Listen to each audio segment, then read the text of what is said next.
as opposed to a contrived market such as monogamy and marriage and relationships, where one person has to go with one male, one female, or one person with one person, right? And that's really the social, cultural rule that we've enforced. But in college, a man can get with as many women as he wants, and a woman can get with as many men as she wants, or whatever. And that leaves for some men to be ousted and some women to be ousted, and there's this big discrepancy in this free market. And if you were to look back into the essentially all of human history, 40% of men were sexually successful and brought their genes onto the next generation, and 80% of women were able to do that. And the reason why is because obviously it takes a lot less investment for a man to have a child than a woman. Right. So, and I ask myself this question all the time, like, how biologically rooted is it and how socially rooted is it? Because the fact that men have to go for achievement, a big thing is women like resources, like that's a big thing in on Tinder. When you go on Tinder, a lot of my friends met girls on Tinder, and the first thing that they say is, the girls, I'm like, why'd you meet them? Why'd you go on Tinder? And they're like, I was looking for a guy with a boat. I was looking for a guy who had a yacht. I was looking for a guy who was able to get, give me this amazing luxury life that I'm really looking for. And I could feel that pressure, right? As a guy, like, of course I could feel that pressure to be like, okay, I need to gain resources, make money so that I could have a higher level of girls and be able to get more girls. Like, it's such a strong pressure. So sure. Yeah. What do you think about that? That's just... Yeah, no, absolutely. And then what are the pressure the girls are getting? Because how are the guys screening on Tinder? Oh. They're probably not looking for resources, but it's almost entirely physically based, right? Exactly. Yeah. So the woman, the message they're getting is, it's about my physical and my, whatever. The presentation, the message the guys are getting is, oh yeah, looks matter, but you can override that if you're really successful, if you have a lot of money, right? So that's... Yeah. And so we're all trapped. I mean, because that's not healthy for either side. That's not healthy for either side. And, this is why actually I'm a huge supporter of like the gender fluidity movement, because what it's really about to me is allowing, trying to break down this conditioning so that we can all own all aspects of ourselves, right? We should all feel, we should all find things in which we can achieve and be successful in, because that's the economy we live in. We want everyone to be able to make a living. We want everyone to be happy in their job. That would be the ideal, right? Both sides should be pursuing that, right? And we also want everyone to feel good in their body and feel about how they look. That's not a problem either, but it shouldn't be this gender-based market based on this, like you're winning if on this side you're scoring the guys because of your looks, and over here you're scoring the girls because of your achievements.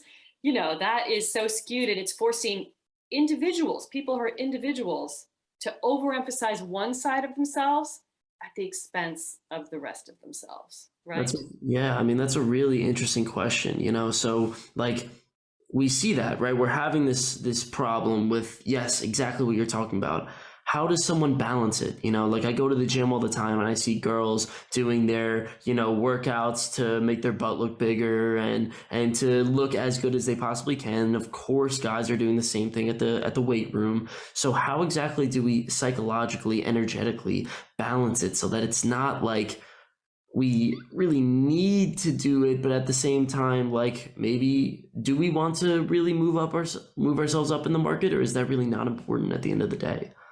Yeah, I mean, from where I sit now at 54, it's not important, right? Like when I look at the meat market of college, which did exist when I went in the 80s too, because it was pre-AIDS actually, so maybe it was even, crazier, I don't know.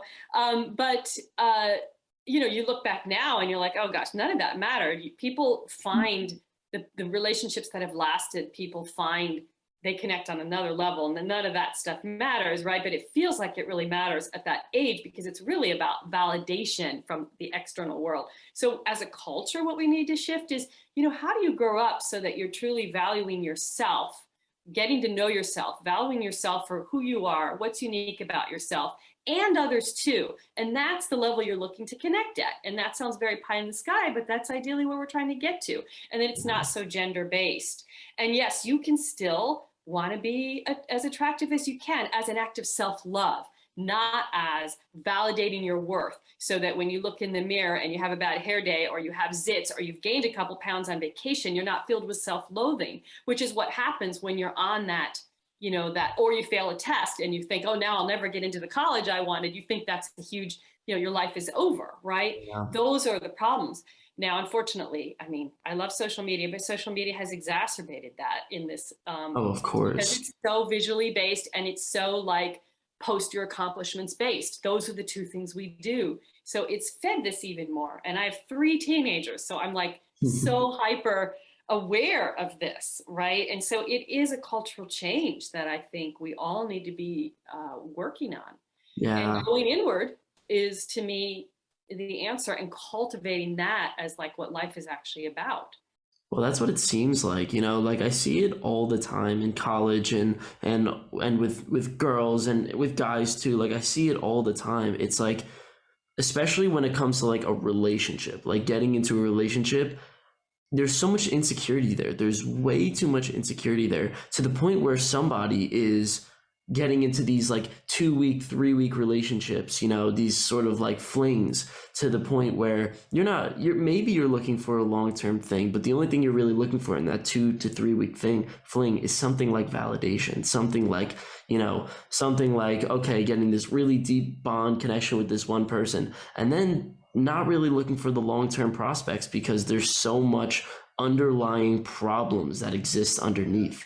And like what you're really saying is, to be able to get into a relationship, and I think this is something that everybody can agree on, to be able to get into a relationship, you need to be mentally and emotionally healthy. Yeah. You and need self-aware and self-aware. Yeah. And you can actually, 2 people in a relationship, I've often had individuals where both people in a relationship had past trauma. And it can actually be part of their healing to be working through that trauma together. But you have to have 2 people really committed to vulnerability and self-awareness for that to occur. Right? Explain what you mean by self-awareness. Just an awareness, meaning you've looked at why you have the patterns you have. Oh, yes. When we talk about, say, that control anger pattern, you're not still in the phase where you're just doing it. At some part of you has gone, this is a problem. Why am I like this? And you've started to look at the past and how these patterns developed, and you started to get into tools that can help you change it, right?